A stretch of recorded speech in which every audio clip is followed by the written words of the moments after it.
I have to say that I'm inspired by my young cousin, Darron, who posted on Instagram a couple nights ago, maybe, about depression or dealing with depression um,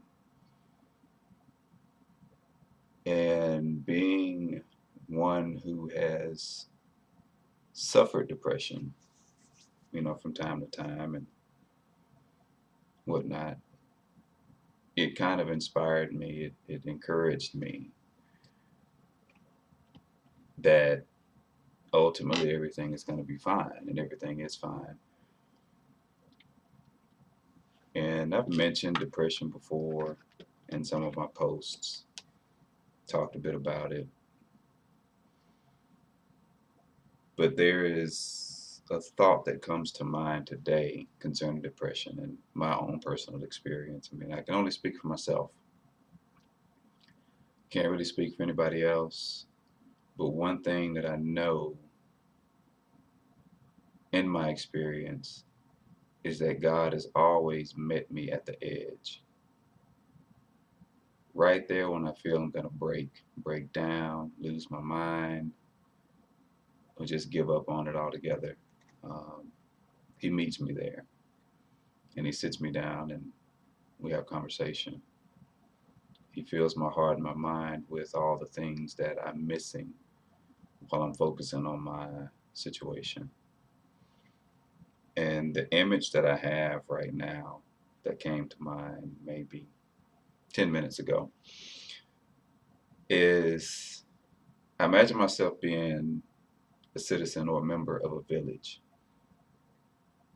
this remote village where I live, and I've got all these issues going on, and I decide I'm done. I'm depressed.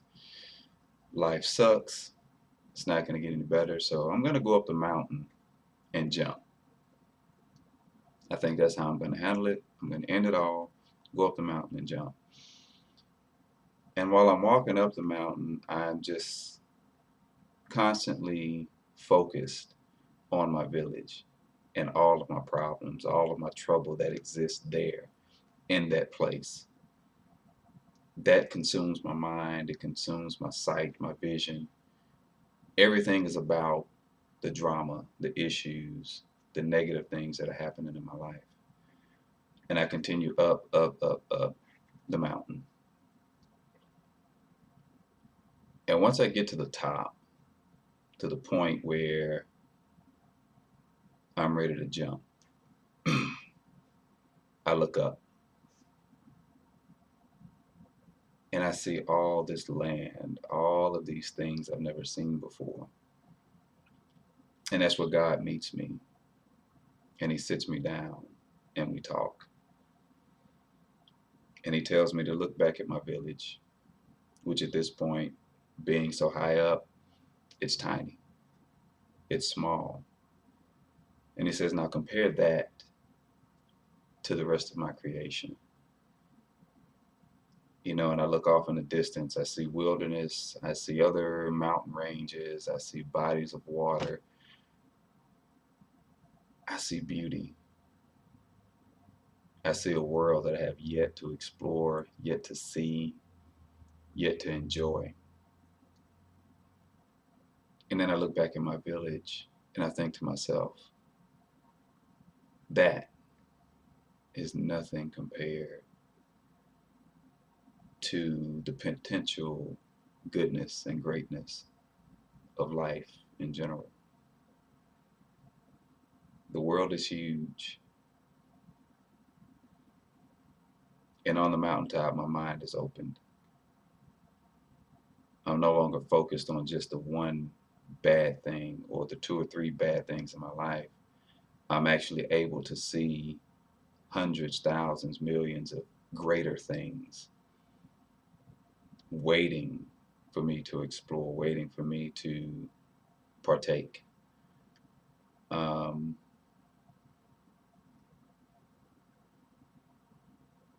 but it's walks like that in my mind that pull me out of a slump, that encourage me, that show me that There's so much better in this world than the bad things or the negative things that consume us, that consume our minds.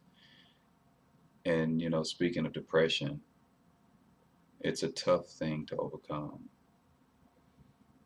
But as Darron said, if you're suffering depression, if you're going through anything like that, you're not alone. You're not alone. You have friends, you have family, you have people that are there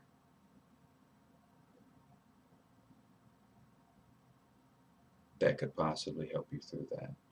There are ways out of it. There are ways of doing better with it. Not to say that one day you're going to wake up and all is going to be well. I believe in miracles. I do. And it's possible. But in the meantime, while we wait on miracles, we have to take one step at a time. Little by little, we can overcome these things that we face and that we go through. And from time to time, we have to leave our village. Because if all we've ever known and all that we're ever used to are bad things, negative things, unsavory things, relocation may be one of the solutions or part of a solution.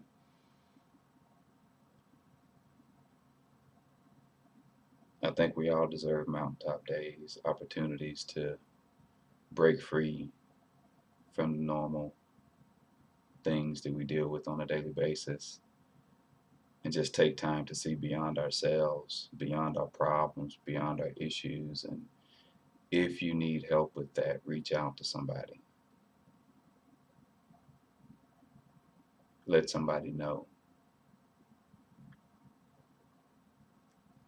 Because again, you're not alone. No one is ever alone. Even when we choose to be and we feel that we are, there's always somebody else dealing with the same thing. There's always somebody closer than you think.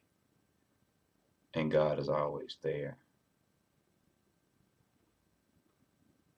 At times we just have to recognize that and allow Him into our minds and into our hearts to allow some sort of change and improvement in our being. And again, it's a process. It's a process. But this one's for you, Darron. I appreciate your word the other night. I appreciate the encouragement that you give, not only to your peers, but also to grown folk like me, who are not perfect, who suffer from time to time from depression or other mentally straining things. But I love you, boy. I appreciate you. Keep doing what you do. Keep it up. I'm proud of you, man.